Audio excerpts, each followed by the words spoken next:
So hello everyone, I hope आप सब लोग बहुत बढ़िया होंगे। तो बच्चा पार्टी, आज के इस वीडियो में हम सब एक्सेल्स के थोड़े बहुत फंक्शंस और फार्मूलाज के बारे में देखेंगे। तो आइए, मैंने एक एक्सेल वर्कबुक पहले से ही ओपन करके रखा और उसमें कुछ चीज़ें सेव करके रखी है जो मुझे इस वीडियो में बताना है। तो मैं उसको ओपन कर लेता हूँ और इस वीडियो में हम ये चीज़ें कवर करेंगे। तो पहला है हमारा फाइंड। हमें इस एक्सेल वर्कबुक में कुछ भी फाइंड करना होगा तो हम कैसे करेंगे। फॉर एग्जांपल, यहाँ पर बहुत सारे डेटाज हैं और अभी तो ये बहुत कम है, पर अगर बहुत सारे डेटा हो और हमें उसमें से किसी को फाइंड करना होगा तो हम उसको कैसे फाइंड करेंगे। फाइंड करने का एक्सेल में एक तो शॉर्ट की होता है और एक यहाँ पर डायरेक्ट ऑप्शंस हैं।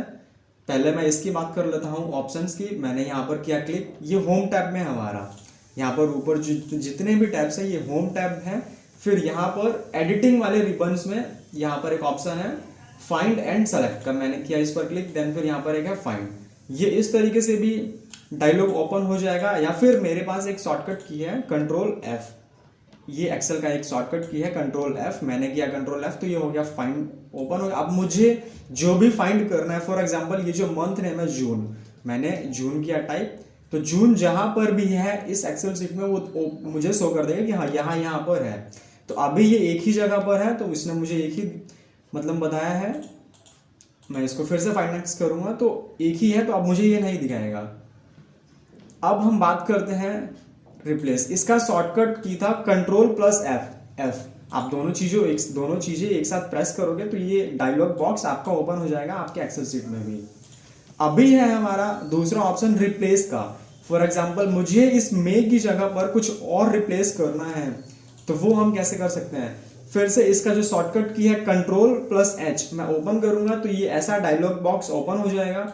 या फिर मेरे पास एक यहां से भी ऑप्शन है, ये होम वाले टैब में जाकर फिर यहाँ पर एडिटिंग वाले रिबन्स में जाकर फाइंड एंड सेलेक्ट का, फिर एक यहाँ पर नीचे है रिप्लेस। तो अभी मैं चाहता हूं कि मई वाले मंथ को मैं रिप्लेस कर दूं किसी डिजिट से, तो ये हो जाएगा रिप्लेस ऑल।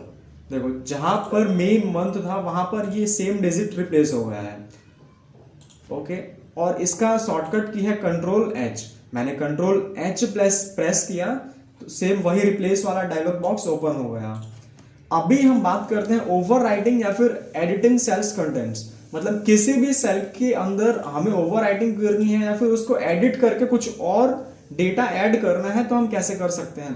पहले तो मैं बात करता हूं ओवरराइटिंग की। ओवरराइटिंग हम कैसे कर सकते हैं। जिस भी सेल पर मुझे ओवरराइटिंग करना है, सिंपल मैंने उस पर किया क्लिक। फॉर एग्जांपल, यहाँ पर कुछ लिखा हुआ है और मुझे इस पर ओवरराइटिंग करना है तो मैंने इस पर किया अब क्लिक, और फिर मुझे जो भी डेटा फिल करना है मैं उस सेल में फिल कर दूंगा, सिंपल। अभी हम बात करते हैं कि किसी भी सेल को एडिट कैसे करते हैं।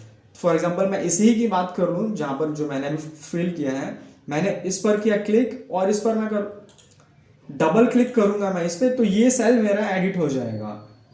ये तो हम माउस के थ्रू कर सकते हैं। अगर अभी मैं कीबोर्ड की बात करूं तो मैंने इस सेल पर किया क्लिक और F2 प्रेस करूंगा मैं, तो ये हो जाएगा मेरा ऑटोमेटिकली एडिट, और जो मेरा कर्सर है वो ब्लिंक करने लग जाएगा। और जब ये सेल, कोई भी सेल एडिट होता है तो ये जितने भी रिबन्स होते हैं ये डिसेबल हो जाते हैं। तो अब मुझे एडिट करने के बाद इसमें जो भी ऐड करना है मैं इजिली ऐड कर सकता हूं। ओके, तो इस तरीके से हम किसी भी सेल को एडिट कर सकते हैं। अभी यहां पर एक है फंक्शन और फॉर्मूला। तो आइए देखते हैं फंक्शंस क्या है और फॉर्मूला क्या है। तो ये जो फंक्शंस है ये एक्सेल हमें खुद प्रोवाइड करवाता है। जैसे कि मैंने यहाँ पर पहले से लगा रखा था, मैं इसको हटाता हूँ। ओके, तो अभी ये जो हमारा मंथ्स नेम है और उसके राइट साइड में सेल्स लिखी हुई है कि जनवरी में इतने सेल्स हुई है, फरवरी में इतनी, मार्च में इतना। तो अभी एक्सेल हमें फंक्शंस प्रोवाइड करवाता है। तो यहां पर मैंने किया क्लिक और यहां पर फिर से होम वाले टैब में और एडिटिंग टैब में फिर एक यहां पर है ऑटो सम, मैंने इस पर किया क्लिक। फिर ये मुझे रेंज इसने बता दिया कि हाँ यहां से लेकर यहां तक मुझे सम चाहिए। देन फिर मैंने किया एंटर। तो ये एक्सेल हमें अब खुद ही मतलब बहुत सारे फंक्शंस प्रोवाइड करवाता है, बहुत सारे फॉर्मूला प्रोवाइड करवाता है, वो खुद ही प्रोवाइड करवाता है, तो उसको हम फंक्शंस बोलते हैं। और फॉर्मूला की बात करूं तो फॉर्मूला हम खुद कस्टमाइज करते हैं उसको। फॉर एग्जांपल मैं यहाँ पर सेम मुझे वही सम करना है, तो ये मैंने कस्टमाइज के थ्रू मैं कर रहा हूँ इसको सम। मैंने एक फॉर्मूला है ये, इस एक्सेल में हम कोई भी फॉर्मूला टाइप करने से पहले इज इक्वल टू लगाते हैं, देन फिर हमें जो भी फॉर्मूला यूज करना है उसको मैंने किया सेलेक्ट, देन फिर टैब। अब मुझे जो भी सम करना है मैंने वो पूरा डेट रेंज सेलेक्ट किया और फिर एंटर। तो एक्सेल जो भी फॉर्मूला आप मतलब अपने आप देता है उसको हम फंक्शंस बोलते हैं, और जिसको हम क्रिएट करते हैं उसको फॉर्मूला बोलते हैं। तो आइए अब बात कर लेते हैं, हम फंक्शंस को एडिट करना हो या फिर हमारे फॉर्मूला को एडिट करना हो तो किस तरीके से कर सकते हैं। तो पहले हम फंक्शंस की बात कर लेते हैं। तो यहां पर हमने यूज किया था फंक्शन। अभी मैं इसको एडिट करता हूं, मैंने इस पर किया क्लिक, मैं सिंपल फिर इस पर क्लिक करूंगा। अभी मुझे इसमें कुछ और भी डिजिट्स एडिट करके ऐड करने हैं, तो मुझे जो डिजिट ऐड करना है वो मैंने प्लस कर दिया। तो देखो पहले 780 था, अभी हो गया 800। अब से उसी तरीके से ये फॉर्मूला है, मुझे इसको भी एडिट करना है। तो एडिट करने का सिंपल क्या था, इस सेल पर डबल क्लिक, और डबल क्लिक करने के बाद अब जो भी मुझे ऐड करना है मैंने कर दिया, ऐड हो गया। या फिर ये तो हमने माउस के थ्रू एडिट किया था, अब भी मुझे करना है कीबोर्ड के थ्रू, तो मैं सिंपल F2 प्रेस करूंगा तो ये एडिटिंग मोड में आ जाएगा। फिर मुझे जो भी ऐड करना है मैं ऐड करके एंटर कर दूंगा तो ये हो जाएगा। अभी बात करते हैं अंडो और रीडो की। तो अभी जैसा कि मैंने आपको पहले की वीडियो में बताया था, ये हमारा है क्विक एक्सेस बार, और यहाँ पर अंडो ये एक ऑप्शन है अंडो का, और एक फिर ये है रीडो का। तो अभी मैंने यहाँ पर जो भी डिजिट्स थे मुझे इनको वापस से उसी फॉर्मेट में लाना है, तो मैं यूज करूंगा अंडू। अंडू का ये शॉर्ट की होता है Ctrl+Z। अभी मैं करूंगा Ctrl+Z। तो ये देखो फॉर्मूला, पहले हमने सिर्फ इतना सम किया था, तो ये था 780, तो 780 हो गया। अभी मुझे वापस से रीडो करना है, मतलब कि जो इसके बाद वाला जो स्टेप था मैं उसको वापस चाहता हूं, तो मैं करूंगा रीडो। रीडो का शॉर्टकट की होता है Ctrl+Y। मैं सिंपल यहां से भी कर सकता हूं, मैं यहां से करूंगा तो हो जाएगा, बट Ctrl+Y हम करेंगे, Ctrl+Y हमारा शॉर्टकट की है, तो उससे भी ये हो जाएगा। अभी हम बात करते हैं, एक ऑप्शन है अगला हमारा गो टू। फॉर एग्जाम्पल इस एक्सेल सीट में ये बहुत सारे सेल्स है और मुझे किसी एक पर्टिकुलर सेल्स पर जाना है, तो Ctrl+G करूंगा मैं। इस गो टू का शॉर्टकट की होता है Ctrl+G। मैं Ctrl+G करूंगा और फिर मैं यहाँ पे बोलूंगा कि मुझे D10 पर जाना है। अभी जो मेरा कर्सर है वो B8 पर है, पर मुझे जाना कहाँ है, D10 पर।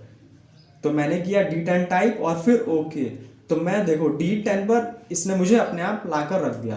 अभी मैं वापस किसी और सेल पर जाना चाहता हूं, तो मैं फिर से यूज करूंगा गो टू, और इसका शॉर्टकट क्या होता है Ctrl+G। फिर मुझे जाना है A100 पर, मैंने किया एंटर, तो मैं आ गया वापस A100 पर। A है ये और ये 100। ओके, तो अभी एक और ऑप्शन है गो टू का एडवांस। फॉर एग्जांपल अभी हमने यहाँ पर एक फंक्शन यूज किया है और यहाँ पर एक फॉर्मूला यूज किया है। तो अभी ये गो टू एडवांस को हम कैसे यूज करेंगे, फिर से वही मैं होम वाले टैब पर गया, इसका भी वही शॉर्टकट किया Ctrl+G। मैंने Ctrl+G प्रेस किया और यहां पर जो एक स्पेशल्स का ऑप्शन है, ये ऐसा डायलॉग बॉक्स ओपन हो जाएगा। बट अगर आपको शॉर्टकट की याद नहीं है तो आप सिंपल होम टैब में जाकर फिर ये वही एडिटिंग वाले मोड में फिर फाइंड एंड सेलेक्ट पर क्लिक करके फिर यहाँ पर एक ऑप्शन है गो टू, ये ऊपर वाला जो हम Ctrl+G करके जा सकते हैं। फिर उसके नीचे है गो टू स्पेशल, मैंने किया इस पर क्लिक। अभी मैं चाहता हूं कि इस पूरे एक्सेल सीट में जहां पर भी फॉर्मूलाज वगैरह लगे हुए हैं वो सब हाईलाइट हो जाए, तो मैं समझ पाऊंगा कि यहाँ पर फॉर्मूला लगा हुआ है। तो मैंने फॉर्मूला पर क्लिक किया और फिर मैं जैसे ही ओके करूंगा तो ये मुझे बता देगा कि एक तो यहाँ पर फॉर्मूला लगा है और यहाँ पर लगा हुआ है। तो अगर इसी तरीके से मुझे पूरे एक्सेल वर्कबुक में देखना है कि क्विक जल्दी मुझे देखना है कि कहाँ कहाँ पर फॉर्मूला यूज हुआ है, तो मैं इस तरीके से देख पाऊंगा। सो आई होप बच्चा पार्टी आपको ये वीडियो समझ में आई होगी।